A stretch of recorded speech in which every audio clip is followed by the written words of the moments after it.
neen tu damaa bëgg ñu lire li Pape Malick bind mi ngi ko bind le 8 novembre 2025 après neen tuuti nga contextualiser ko dafa ne mise au point par principe Pape Malick Ndour moo ko bind par principe et comme chacun a pu le constater depuis mon interpellation, je me suis toujours refusé en tant que républicain et par respect pour l'autorité judiciaire à m'exprimer sur le dossier me concernant et actuellement pendant devant la justice. Ce silence procède d'une conviction profonde, celle de laisser la justice faire son travail en dehors de toute agitation politique. Cependant, après les propos pour le moins surprenants et injustes du président du PASTEF, Premier ministre en congé, qui a déclaré que le dossier évoqué à mon sujet par le PJF découlerait du fameux rapport de l'inspection générale des finances, je me vois dans l'obligation de réagir. Ces accusations sont fallacieuses,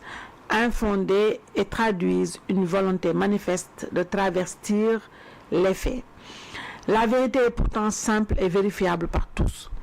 Le premier article de presse évoquant cette affaire dite du rapport du PRODAC a été publié par Dakaractu le 11 juin 2018, soit une année entière avant ma nomination, survenue le 6 juin 2019. Cet article est toujours disponible en ligne. Comment, dès lors, un rapport dont la presse faisait déjà largement écho un an avant ma prise de fonction aurait-il pu m'épingler? Il est également utile de rappeler que, selon ceux qui défendent la thèse de l'existence d'un rapport de l'IGF sur le PRODAC, l'auteur en serait l'inspecteur des finances Samba Laobé-Dieng. Or, ce dernier est décédé le 1er octobre 2018, soit 8 mois avant ma nomination. Faut-il comprendre que l'on m'accuse d'avoir été entendu et épinglé par un homme disparu avant ma nomination au PRODAC? La manipulation frôle ici l'absurde. Les faits sont têtus. Je n'ai jamais été entendu par l'IGF, jamais rencontré un de ces enquêteurs et durant toute la période où ce débat était alimenté dans la presse, j'exerçais toujours mes fonctions au ministère des Finances. Pour dissiper toute ambiguïté, je saisirai dès lundi le ministre des Finances, M. Cherdiba, ancien collègue, afin qu'il me transmette d'une part la partie du rapport de l'IGF où mon nom serait cité et d'autre part une attestation de service confirmant que j'étais bien en poste au ministère des Finances entre 2013 et juin 2019. Pour lui rafraîchir la mémoire, je joindrai à cette requête les comptes rendus des réunions hebdomadaires de recettes des régies financières que présidait le même Cherdiba chaque mardi, réunion dont j'assurais parfois le secrétariat. Ces documents établissent sans équivoque qu'à cette période, je n'étais pas coordonnateur du PRODAC, mais plutôt économiste au ministère de l'économie et des finances. Je n'ai donc rien à cacher, rien à craindre et rien à renier. Ma seule exigence est celle de la vérité face aux tentatives grossières de manipulation et d'instrumentalisation politique. La République mérite mieux que les approximations et les contre-vérités. Pour finir, je tiens à rassurer tout le monde. Je n'ai rien à me reprocher et je fais pleinement confiance à la justice de mon pays, que j'ai défendue hier et que j'ai le devoir de respecter et d'honorer, quelles que soient les décisions qu'elle prendra me concernant. Dixit pas mal. Alors donc neen tuuti pour ñu ñëw lii mi nga defoon ca usu ndëpp national bi mu woote woon ca parking bay ak géttam gi songati Pape Malick Ndour ba nga xam ne dafa naa à l'époque ne woon naa wax dëgg fa yàlla Pape Malick moom na dem jébbal boppam ndax wax dëgg yàlla usu moom tant que xëy suba rek dégg na Pape Malick Ndour na defe naa ñi mu bëggoon dugal prison ñëpp Pape Malick Ndour rek moo ci des. nii sa Pape Malick mu prison quand même nii ndax assignation à résidence ñu takkal la seen lam yooyu sama xel yëpp dem ci sama mag ji Alaaji Lat Diop mu baax mi ki ma gënal ñëpp moom itam dañ ko ndar képp ci këram xam nga humiliation ak soxor weesuwul nga ndar képp nit ci biir këram loolu déjà prison la. te tey dinañ kii nañ pôle judiciaire. ci laay ñëw non après yow yaay wax man damay contexte après c'est toi qui tey moom damay taxawaaye rôle poser quatre questions tey nee na tuuti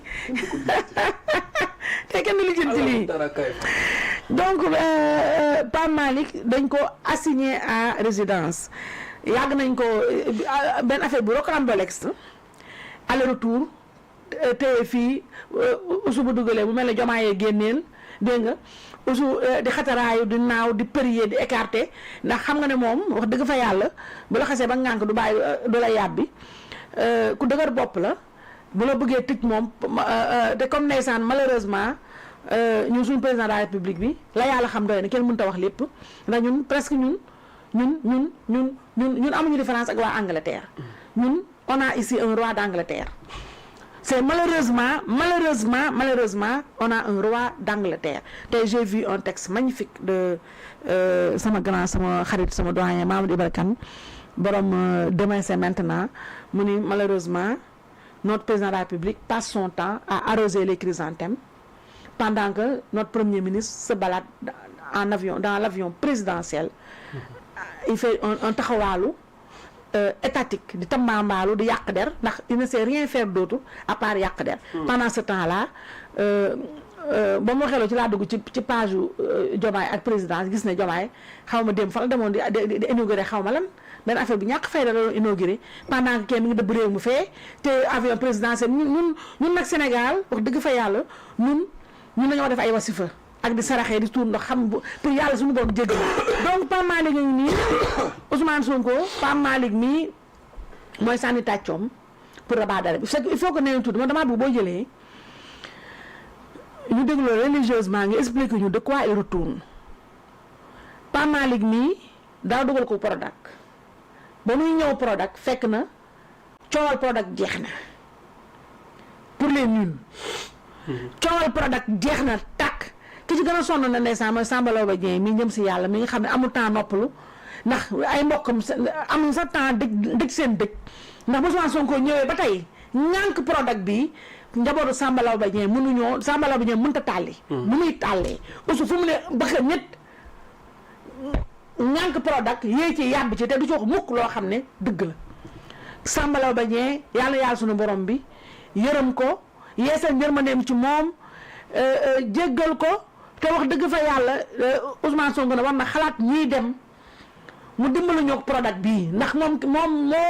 nee naa làmmiñam bii ak tànkam yi la war a mere làmmiñam bii moo ko tuddloo Prodac sosal Mame Mbaye Niang kooku porté ko plainte pour diffamation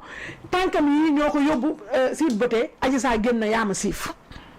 kenn defu ko dara mooy tooñ boppam muy dugal ba pare fattu ñu lakkal ñu huit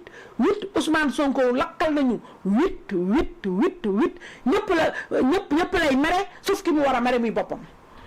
jàpp Pape Malick Ndour mi Mame Mbaye Niang rëcc na ko Prodac bi rabat d'arrêt bee mu dugal nga xam ne mi ngi xaar Cour suprême tontu ci loolu moo révision procès bi mu bëgg avocat wam yëpp ngalabu ci élément nouveau am na élément nouveau mooy Pape Malick mooy nañ comprendre l'élément nouveau dans l'entendement des super avocats de Ousmane Sonko mooy Pape Malick Ndour mii bu weesoo nag la mu yàgg jëppi Pape Malick Ndour ci Pape Malick neexu ba neexu waaye 2 ans yi ñu génn nga xam ne Oussou ci la nekkoon l'homme fort de la République léegi ni ñëpp xam nañu Oussou mii lionceau la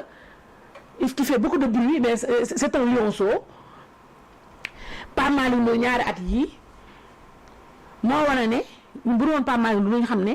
moom dañu ma daggoo jàlle sànni amul programme na jàll tout de suite bu dul woon Pape Malick ñun duñu xam ne Ousmane Sonko bi nekk dayoo Pastef 4000 cadres yi mu doon tiitaroo 4000 cancre lañ benn Pape Malick Ndour moo toroxal junni soi-disant experts yi mu yor loolu mu amel ko benn haine ak benn rancune tenace lépp xale koy def moom mi Oussou mun naa jur Pape Malick Ndour waaye nag kii Pape Malick différence bi ak Ousmane Sonko mooy Pape Malick ba ko parent ne demal jàng moom dafa dem jàng ji xam-xam di xale bu tuuti di bébé dem jàng ji xam-xam macha allah ba nekk économiste loo xam ne kii du ko doon mukk kii par hasard la réussir concours par hasard la réussir concours te ñun ñëpp xam nañu ne moi chaque jour ma ne nañu lijjantil CV Oussou avant muy def ENA qu'est-ce qu'il était ba muy dugg ENA xam nañ nu mu fa duggee ba muy génn ENA tam nañu wax ban poste la jëloon ban rang te la jëloon. Ndaare mais ñëpp xam nañu Ndaare la jëloon mu musul nekk premier de sa classe. Ndaare buntu kus. waaw moo tax mu fàttuñu jéppi xale bi ndax xale bi daf ko wan na ko xale bi lumière la te xale bi saa waxee suba jox ko lumière moom Ousmane Sonko moom dafa am benn haine benn rancune tenace ci gone gi Pape Malick Ndour ndax xale bi dafa am xam-xam te su moom xam-xam mooy wax la mën ak yàq der mu jéppi xale bi ci toroxal yi xale bi toroxal expert yi muy indi ñoo nag Prodac bi Pape Malick Ndour am le malheur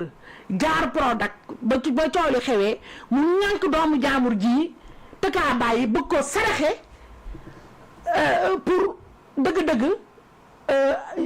nekk candidat 2029 pour nekk suñu président de la République par force lii coow yëpp lii la moo tax nee naa Pape Malick Ndour malheureusement Pape Malick Ndour vraiment je compatis à son sort li ko dal metti na ndax benn nit moo toog fee wax sosal nit ba dugal boppam malheureusement mu nekk premier ministre malheureusement suñu président de la République mënul ko dara doorul fayul moom itam dégg nga kii du ñu imposer ay manigance ay tig-tagam waaw tey ministre de la justice boo xamante ni la yàlla xam doy na ñuy këcc-këccee tey ñu xëy suba man damaa yeewu moo tax ma ne vraiment mer gi dama amaale sax moo tax tey dama lay bàyyi nga sinon te ma dérapé ñu profité ci faraale ma yóbbu ndax yeewu rek nelaw yeewu